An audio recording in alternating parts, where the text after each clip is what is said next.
What's poppin'? Peace and creeps. Today we're going to be taking a look at what sofaygo could have been. If you enjoyed the vid, like, sub. A woman who is in and out of my life, don't matter who she is, but she was talking about this nigga sofaygo the same way people in the Midwest talk about camping. And, I did a little bit of research into this nigga.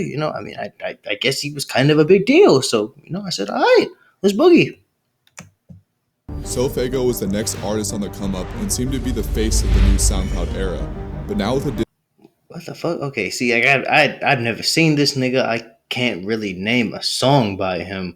I guess I take that back. I did see him once, but I didn't really look at him like that. But this nigga, he looked like a fucking poster boy for like Hubba Bubba Max, one of them bubblegum niggas. Maybe I don't know, maybe influenced by Majin Buu. I don't know, but look, if I was like falling into a fucking volcano, or I could name one of this nigga's songs and get away scot-free. Like, bro, I'm telling you now, I'd be mixed in with the lava. Now with a disappointing album and going MIA with the rise of his career, it seems that Sofaygo has fallen off the map. Stage Fighter. Step into the ring. Choose your fighter. Playboy Cardi. Little Uzi Vert. Destroy Lonely. Sofaygo! You've chosen Sofaygo. What the fuck? Did he have a bow tie in his hair? Fight!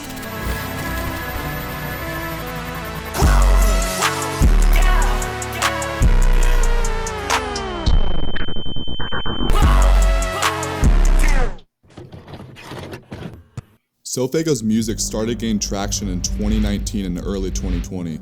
His music was completely different from his competitors in the underground rap scene. With his buzzy, raw, and hyper-energetic subgenre of hip-hop, Sofaygo has been known as the creator of a new music genre that dominated the year of 2021, called Rage. Sofaygo had 2021 in a chokehold, Knock Knock being the biggest song on TikTok, getting a Lyrical Lemonade video, and getting signed to Travis Scott's label Cactus Jack. Wait a second, what the fuck? He did all that? I've never even heard of this nigga up until last week. This nigga was popping like that? Everything was perfect. And what the fuck is Rage? Is that just like Playboy Cardi, Trippie Redd type music? Y'all let me know in the comment section. He was the next big thing and many people compared him as this generation's Little Uzi Vert. Artists like Trippie Redd and Playboy Cardi being the main front of promoting and dominating this genre, and even arguably having the biggest rap song of 2021 with Miss the Rage. I can't see a damn thing, and with the rise of Rage, Trippie Redd went to release a full Rage album. Wait a second, Trippie Redd still released music? What the fuck? Called Trip at Night. This had artists like Juice WRLD, Ski Mask, Triple X, Lil Uzi, Playboy Cardi, Polo G, Lil Durk, and even Drake all over Rage beats. But yet this nigga Trippie had a Drake feature? How have I not heard this? Yo, I thought if you got a Drake feature, your shit basically go worldwide. The first featured artist on the project was Sofaygo. So while Sofaygo's genre was peaking and was starting to get mainstream attention, his debut album wasn't getting released. Why?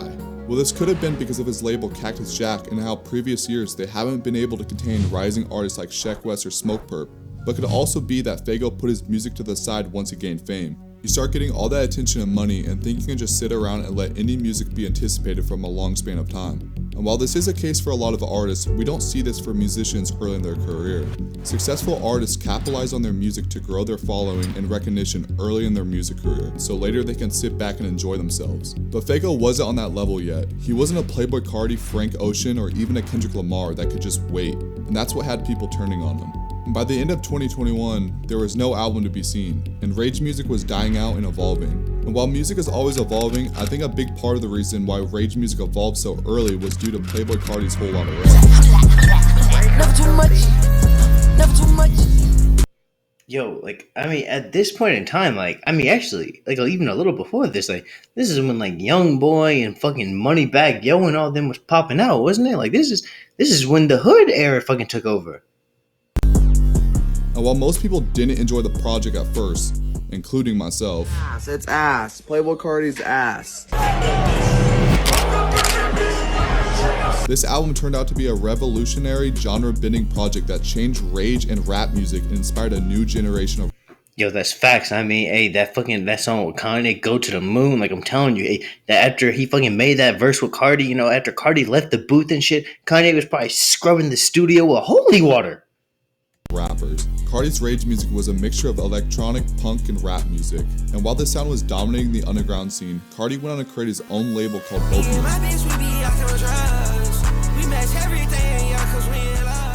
Artists like Ken Carson and Destroy Lonely were instantly put in the spotlight. Rappers that are complete Cardi clones with different characteristics that set them apart. With Cardi never being in the spotlight, this had his cult following of a fan base become hungry for new music. Listening to artists in Opium was a way that fans could be entertained, and with this, the artists started to make a cult following of their own. So with the obsession of Opium, what if? What if sofaygo wasn't signed to Cactus Jack, but was signed to Opium to fit the music style he originally created? And while I do think artists like Destroy Lonely, Ken Carson, and Homicide Gang wouldn't get the attention if they weren't signed, wouldn't this boost sofaygo? Yo, I don't know any of the niggas that he just listed. Like, I mean, bro, like, not one of those names ring a bell. Even more? But Faygo doesn't even fit the Opium image. That's the point. The Lil Uzi comparison and Uzi being tied in the same fan base as Playboi Carti, wouldn't sofaygo bring a bit of a light to the group and a different energy? Because one thing these artists have in common is the aesthetic that they bring with their rare grunge look.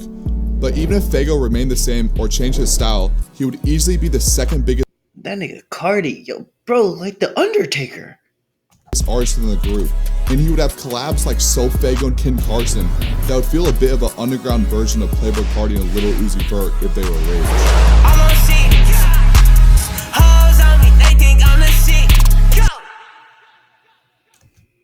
I mean, fuck, I don't know. I mean, I don't know if I'm just getting old or what. I mean, I'm in my mid-20s right now, but yo, is that good? Is somebody fucking hand you the aux cord? That's what you plan? Nah, bro. Not in my car, nigga. You're walking home. Part of the reason Faygo got so much hate is for the fact that he was always in the spotlight. Nike commercials, interviews, appearing on Aiden Ross's stream. What? He was doing so many This nigga had Nike commercials? How have I never heard of this nigga? things at once, but wasn't dropping music. So where am I going with this? Well, it's the fact that if he was signed to Opium, he could wait and anticipate bigger things from not talking. Take this for example. Faygo goes and drops a small project in mid-2021, then goes on tour with Playboi Carti. Headliners have this being a highly anticipated tour, and when it comes down to it actually happening, Faygo only shows up for 7 of the shows. Whole rap scene is going to be saying, "Where's Faygo? Faygo's missing." He won't be posting on Instagram, not tweeting, not Snapchatting. His whole social media will be gone and confiscated by Playboi Carti. Give me a phone, Faye. They go hyphen the press. Beat, yeah, Opium, Cardi. He decides not to open social media till the end of 2021 or early 2022. Then he starts teasing a few songs, then disappears. Ken Carson, Destroy Lonely, Homicide Gang released their albums, and finally, at the end of 2022, near Christmas, sofaygo pops up on social media, tweeting out that his project might be coming, then it finally drops.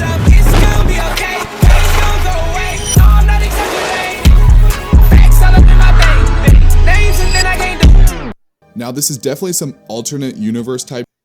Yo, I was just about to say, hey, alternate universe is right. Like, I mean, I don't even know what that nigga was saying. Like, my guy, I need some subtitles.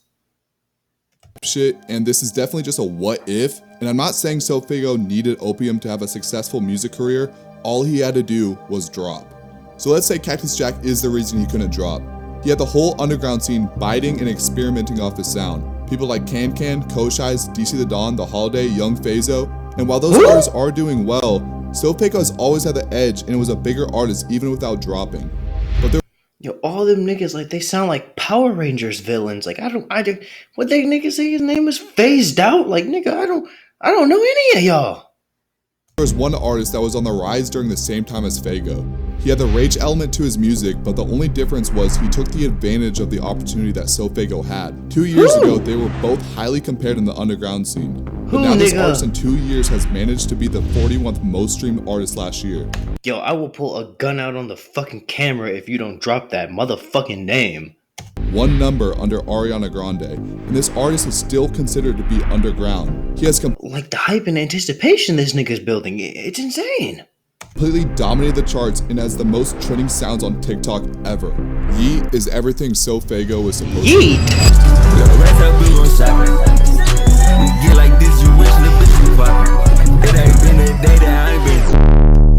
These niggas music, yo, that shit made me feel like I'm on acid. I mean, if you enjoyed the vid, like, sub. I mean, should I hop on Twitch and check out some Sofaygo? And if I do, like, what are some songs I should listen to? Y'all let me know in the comment section. I'll catch y'all in the next one.